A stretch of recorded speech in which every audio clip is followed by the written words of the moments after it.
Hello everyone, good morning and welcome to my channel life capture. আজকে হচ্ছে সোমবার আর দোলযাত্রা। আজকে হচ্ছে দোলযাত্রা, শুভ দোলযাত্রা। সবাইকে জানাই অনেক অনেক শুভেচ্ছা। সবাই খুব খুব এনজয় করুন। আর আজকে এখন বাজে সকাল 8:30। এখন থেকে ভিডিওটা স্টার্ট করছি। আর একটা কথা আমি বলতে চাই সকালবেলা ফার্স্টেই, যে আমি আজকে যে এই একটু আগে বললাম শুভ দোলযাত্রা, সবাই সবাই গায়ে একটু আবির দেবে বা গুরুজনদের পায়ে আবির দিয়ে আজকের দিনটা উদযাপন করবে, সে তো ভালো কথা। কিন্তু যাদের বাড়িতে আমার বাড়ির মতন এরকম পেটস আছে, গলু সন্তুর মতন পেটস আছে, বা যারা রাস্তায় যে সমস্ত কুকুর বা গরুগুলো ঘুরে বেড়ায়, প্লিজ তাদের গায়ে কোনো রং দেবেন না। হ্যাঁ, খুব ইচ্ছা হলে একটুখানি তাদের সাথে ভালোবেসে একটু আবির কপালে ঠেকাবেন, কিন্তু রং দেবেন না। এটা রিকোয়েস্ট আপনাদের সবার কাছে। কেন বলুন তো, ওরা তো অবলা প্রাণী, ওরা তো আর আমরা গা মুখে রং টং মাখলে ধুয়ে ফেলতে পারবো, ওদের তো ওরা তো সেটা করতে পারবে না। সেই জন্যই আর কি বলার। যাকে বললামই, সকাল 8:30 বাজে, আর আমি এখন সকালবেলা 1 কাপ চা নিয়ে চলে এসেছি। চাটা এখন খাবো। আর আমি এই চা করার সঙ্গে সঙ্গে আমার বাড়ির যে সমস্ত লোকজন আর কি একই ঢোল একই কাশি ব্রেকফাস্ট খায়। একজন সব ওই যে আমার শ্বশুরমশাই খান রুটি, ওনার জন্য করে দিয়েছি। টিঙ্কু খায় চিড়ে, ওটাও করে দিয়েছি। আর আমার মেয়ে এখনও ঘুমোচ্ছে, অলরেডি একটু পরে হয়তো উঠে পড়বে। আজকে যেহেতু দোল, একটুখানি আমার মানে ওর গুরুজনদের পায়ে একটু আবির টাবির দেওয়া, এইসবগুলো আমার বাড়িতে একটু রিচুয়ালস আছে, এগুলো করবে। যাই হোক, এখন থেকে বললাম আমি ভিডিওটা স্টার্ট করছি। আর একটা গুরুত্বপূর্ণ খবর, আজকে যেহেতু সোমবার দোলযাত্রা, আমি আগেই শেয়ার করেছিলাম ভিডিওতে যে আজকে আমি রাত্রেবেলা যাচ্ছি পুরী। রাত্রি 10টায় না কি 10:30টায় বোধহয় ট্রেন, আমি ঠিক মনে নেই, ভুলে গেছি। তো আজকে রাত্রেবেলা আমরা পুরী যাচ্ছি। তা চলুন আজকের ভিডিওটা এখন থেকে স্টার্ট করি। ঠাকুরঘরে আগে চলে এসেছি, যেহেতু সবাইকে ব্রেকফাস্ট দেওয়া হয়ে গেছে, তাই এখন আগে ঠাকুরঘরে চলে এসেছি। এসে মোটামুটি ঠাকুরঘরে ফুল টুল দিয়ে সাজিয়ে নিয়েছি, যেটুকু গাছগুলো অল্প বেশি ফুল ফুটেছে, বেশি ফুল ফোটেনি, তবুও জকমারি যে কালারের ফুল ফুটেছে, লাল হলুদ বসন্তের রঙিন ফুল দিয়ে মাকে সাজিয়ে নিয়েছি। আর পুজোও আমার করা হয়ে গেছে, দেখতেই পাচ্ছেন পুজো আমার করা হয়ে গেছে। আজকে ঠাকুরকে প্রসাদে দিয়েছি মঠ, ফুটকড়াই আর বাতাসা, দেখতেই পাচ্ছেন। আর একটা জিনিস আমার এখন করতে বাকি আছে, সেটা হলো এইটা। সমস্ত কিছু কাজ করে নিয়েছি, খাবার দাবার সব রেডি, সব পুজোও কমপ্লিট, কিন্তু মায়ের পায়ে এখনও আবির দেওয়া হয়নি।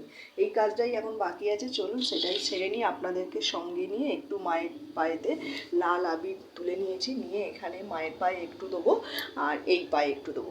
তবে শুধু মায়ের পায়ে নয়, আমার এখানে যত সব ঠাকুরের ঘট আছে সমস্ত সবাইকে আমি একটু করে আবির দিচ্ছি। এই বললে আজকে মায়ের পায়ে আবির দিয়ে মোটামুটি আজকের হোলি খেলা শুরু করছি। সবাইকে একটু একটু আবির দিচ্ছি। আপনারাও আপনাদের বাড়িতে গুরুজনদের পায়ে, ভগবানের পায়ে আবির দিয়ে দোলযাত্রা শুরু করবে। বাবার পায়ে আমি একটু দিয়ে দিলাম। চলো, আমার এখানে সবাইকে মোটামুটি আবির দেওয়া হয়ে গেছে। ঘরে মোটামুটি আবির তো দেওয়া হয়ে গেল। এবার আমি এখন নিচে যাব, নিচে গিয়ে আমার যে সমস্ত গুরুজনরা আছে তাদের সবাইকে পায়ে আবির দেবো। চলো এখন নিচে যাই তাহলে। পুজো করে নিচে আসতেই আমার বাড়িতে হোলি উৎসব হয়ে গেল। এই যে আমার মেয়ে ঘুম থেকে উঠেও পড়েছে, উঠে আগে দাদুর পায়ে প্রণাম করছে আবির দিয়ে, দাদুকে একটুখানি আবির দিয়ে রং মাখাচ্ছে, তারপর বাদ বাকি সবাইকে। ও বলেছিল আগে আমাকে, আমি না, আগে বাড়িতে গুরুজন দাদুর পায়ে দাও, দিয়ে তারপরে সবাইকে করবো। তাই ও এখন দাদুকে আগে করলো, করে তারপরেই যে আমার পায়ে আমার মহারানী আবির দিচ্ছেন। যাকে চলুন ওকে একটুখানি আবির মাখিয়ে দিই। মা মেয়ে দুজনে। আমাদের বাড়িতে না একটু বাইরে থেকে বেরিয়ে রং টং মাখা এটা ঠিক কেউ পছন্দ করে না, সেই জন্য আমরা বাড়িতেই মা মেয়ে দুজনে মিলে এরকম আবির মাখামাখি একটু করি, বেশি মাখি না, অল্প বিস্তর একটু। আর যেহেতু আজকে আবার বেরোবো, তাই বেশি আজকে এবারে রং মাখামাখি করছি না, নাহলে মা মেয়ে দুজনে একটু ভূত হই। তারপরে নিচে এসে আমার মাকে আমার মেয়ে একটুখানি আবির দিয়ে দিল, দিয়ে প্রণাম করলো। আর এই দেখুন গোলু ও সন্টু দুজনেই কেমন মুখ বাড়াচ্ছে দেখছেন, ওরা ভাবছে কি নাই কি করছে হয়তো। তারপরে এই যে আমার মহাপ্রভু ওপরে ছাদে বসেছিলেন, খালি গায়ে বসেছিল না, ও ছাদটা পরিষ্কার করে রাখছিল, যেহেতু আমরা থাকবো না, সেই জন্য ছাদ পায়রার খোপ একবারে সব পরিষ্কার করে রাখছে। ও যেহেতু দিল, তাই ভাবলাম আমি কেন আর ছাড়বো, তাই বললাম আসো আমিও একটু রং মাখি। এমন সুযোগ তো আর বারে বারে আসে না, তাই একটু উঠলো আমারও, একটু হোলি খেলতে রং মাখাতে গেলাম, একটু ভালো করে পালিশ করে দিচ্ছি। আমাকে শুধু শুধু বলছে তুমি কি করছো, এটা কি ক্রিম মাখাচ্ছ? যাকে চলুন আমরা এইভাবেই দোল উৎসব পালন করি। যাকে চলুন, আমাদের বাড়িতে দোল খেলার পর্ব মোটামুটি মিটেছে। আমার মেয়ে একাই একটুখানি রং টং মাখবে। এবার আমি এখন চলে এসেছি খেতে। মুড়ি আর একটু তরকারি, কালকে ছোলার ডাল ছিল, দিয়ে এখন একটু মুড়ি খাবো। খেয়ে দিয়ে তারপর রান্নার জোগাড় করবো। চলুন আগে খেয়ে নিই। আমার বাড়িতে যেখানে যেখানে আমি সব মানি প্ল্যান্টগুলো রাখি সব বার করেছি। তার কারণ আমি হচ্ছে ওই যে বাড়িতে থাকবো না এক সপ্তাহের মতন, তার জন্য সব গাছগুলোকে একটু ফ্রেশ করে ধুয়ে জল টল পাল্টে দিয়ে যাব।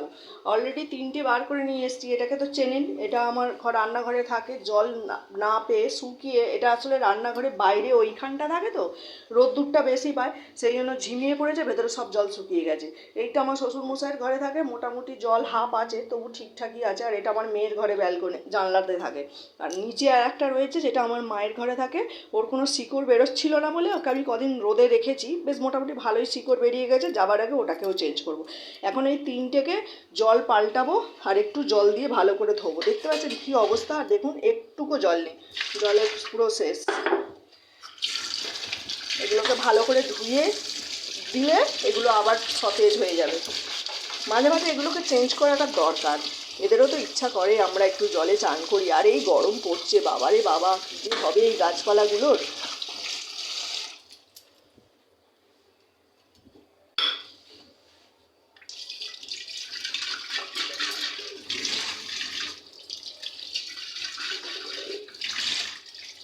চলুন এগুলোকে আগে ভালো করে ধুয়ে নিই, তারপরে আমি এগুলোকে দেখাচ্ছি।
এদিকে আমার গাছের গোছানো কমপ্লিট, আর এদিকে দেখুন আমার মেয়ে কিরম ভূত সেজে এলো দেখলেন, নিচে ওর বন্ধুরা এসে ওকে রং মাখিয়ে দিয়ে গেছে, সেটাই এসে এখন দেখাচ্ছে। তাকে চলুন ও বাথরুমে গিয়ে ফ্রেশ হোক, আমি রান্নার বসাই। এখন বাজে দুপুর 12টা, আর আমি রান্নাঘরে চলে এসেছি। রান্নার জোগাড়টা কমপ্লিট করে নিয়ে রান্না অলরেডি বসাতে যাবো। তার আগে একটুখানি আপনাদের সাথে শেয়ার করতে এলাম কি রান্না হবে। আমরা যেহেতু আজকে থাকছি না আজকে রাত্রি থেকে, তাই ফ্রিজে যা মাছ মাংস ছিল সেগুলো সব বার করে নিয়েছি।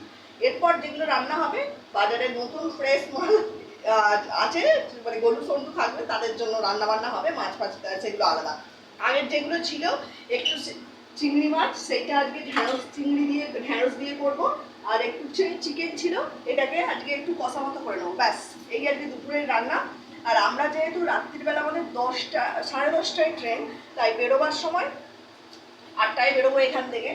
আর সেই জন্য আর কি রান্নাটা করলেও খেয়ে দিয়ে যাবো না, খাবারটা প্যাক করে নিয়ে যাবো। রাতের বেলা খাবারটা স্টেশনে গিয়ে খেয়ে নেবো, ট্রেনটা উঠবার আগে বা ট্রেনে উঠে যখন খেয়ে নেবো। তার জন্য রাতের বেলার জন্য করে নিয়ে যাবো একটু পরোটা আর আলুর দম। এইসবগুলো করে যদি সময় থাকে তারপরে এই আলুর দমটা কেটে নিয়েছি বানিয়ে নেবো। আর বিকালবেলা চা করবো যখন তখন পরোটাটা করে নেবো। এই প্ল্যানে করে রেখেছি। এখন জানি না কতদূর কী করতে পারবো, যেটুকু পারছি আপনাদের সাথে শেয়ার করছি। আর বললামই তো, আমি যে স্ট্যান্ডটা ধরে এখন আর কি আপনাদের সাথে কথা বলছি ভেঙে গেছে, দাঁড় করিয়ে রেখে কাজ করতে খুবই প্রবলেম হচ্ছে, সেই জন্য ভালোভাবে আপনাদের সাথে সব কিছু শেয়ার করতে পারছি না হয়তো। যেটা করছি একটু বানিয়ে গুছিয়ে নেবেন। চলুন এখন রান্নাটা কমপ্লিট করে নিই। গোলুকে সম্পর্কে মা নিচে আজকে চান করিয়ে দিয়েছে। আজকে আমাকে মায়ের আজকে রান্নাবান্নার ছুটি, সেই জন্য মা আজকে বললো আমি চান করিয়ে দিচ্ছি। যাকে একদিকে ঝামেলা মিটে গেছে, ওদিকে নিচে আর আমাকে যেতে হয়নি। আজকে সকালবেলায় আমি সমস্ত রান্নার জল খাবার জল তুলে নিয়েছি। চলুন রান্নাটা ঝটপট করে শেষ করে নিয়ে তারপরে আপনাদের সাথে শেয়ার করছি। দুপুর 1:30 আর আমার সোজা সাপটা সিম্পল রান্না বান্না হয়ে গেছে। এটা হচ্ছে ঢেঁড়স দিয়ে চিংড়ি মাছ দিয়ে একটা তরকারি, আর এইদিকে একটুখানি চিকেন ছিল ফ্রিজে, সেটা করে নিয়েছি। আগেই বললাম চিকেন করব, একটুখানি চিকেন কষা মতন করে নিয়েছি। আর একটু আমার শ্বশুরমশাইয়ের জন্য নিম পাতা, আর ভাত তো হবেই, হয়ে গেছে। কিন্তু আমার বাসন মাজা হয়নি এখনও। আগে এদের সবাইকে আগে খেতে দিয়ে দেবো, এদের খেতে দিয়ে তারপরে আমি বাসনগুলো মেজার পরে খাবো। চলুন 1:30 যেহেতু বাজে, সবাইকে খেতে দিয়ে দিই। এখন বাজে বিকেল 4টে, আর আমি খাওয়া দাওয়া কমপ্লিট করার পর এখন রাতের বেলার খাবারটা কমপ্লিট করে করবো বলে একটু ওই ময়দা আর মেখে রেখে গিয়েছিলাম। এই যে দেখুন, একটু ময়দা মেখে রেখে গিয়েছিলাম, এতে একটু পরোটা করবো আর আলুর দম করবো বলে প্রেসার কুকারে একটু আলু সেদ্ধ করে রেখে গিয়েছিলাম। এখন আমি চা করতে এসেছি, চাটাও করবো, তার আগে এগুলো করবো। চলুন ঝটপট করে এই কাজগুলো আগে সেরে নিই, তারপরে আপনাদের সাথে শেয়ার করছি।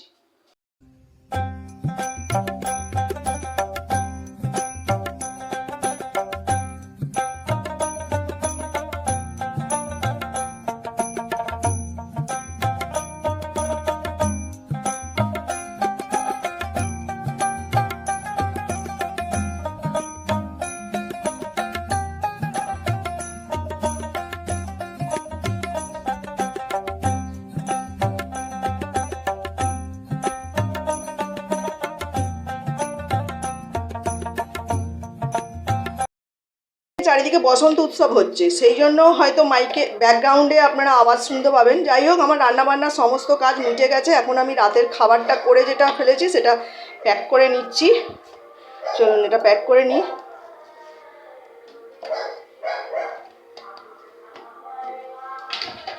আর এই যে এদিকে আলুর দমটা হয়ে গেছে, আর এটা গরম ছিল সেই জন্য চাপা দিইনি, এখন একটু ঠান্ডা হয়েছে তাই এখন চাপা দিয়ে প্যাক করে ব্যাগে ঢুকিয়ে দেবো। সমস্ত কাজ রান্নাবান্নার সমস্ত কাজ কমপ্লিট হয়ে গেছে। এই যে দেখতে পাচ্ছেন পরোটা, আলুর দম আর একটু মিষ্টি নিয়ে নিয়েছি।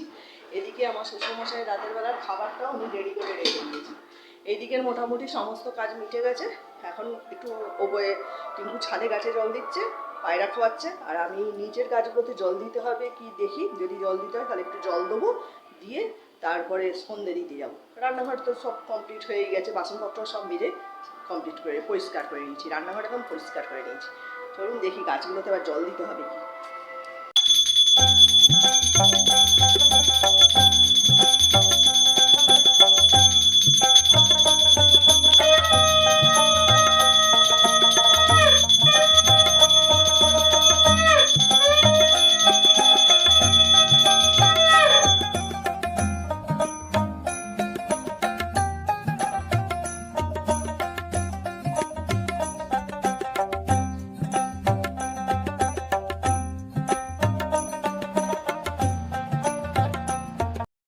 আপনারা দেখলেন এতক্ষণ সকাল থেকে যা যা কাজকর্ম আমি করেছি, প্লাস আমার বেড়াতে যাওয়ার প্যাকিং অল ডান, সমস্ত সন্ধে দেওয়া সমস্ত কমপ্লিট হয়ে গেছে। শুধু এখন 6টা বাজে, তাই বেরোবো তো 7:30 8টায়, আর তার আগে আমি গোলুকে আর সন্টুকে খাইয়ে দিয়ে যাবো। এইটুকু কাজ বাকি রয়েছে আমার করতে, আর বাদবাকি সমস্ত কাজ কমপ্লিট হয়ে গেছে। তাই ভিডিওটা এখানেই শেষ করছি। ভিডিওটা ভালো লাগলে লাইক, কমেন্ট এবং শেয়ার করবেন, আর সাবস্ক্রাইব করতে একদমই ভুলবেন না। আর নেক্সট যে ভিডিওগুলো আসবে সেগুলো আমাদের পুরী ট্রিপ ভিডিও হবে, আপনারা দেখবেন, আশা করবো ভালো লাগবে। আর এই ভিডিওটাও দেখবেন, ফুল দেখবেন, স্কিপ করে দেখবেন না। চলুন আজকের মতন এখানেই ভিডিওটা শেষ করছি। টাটা।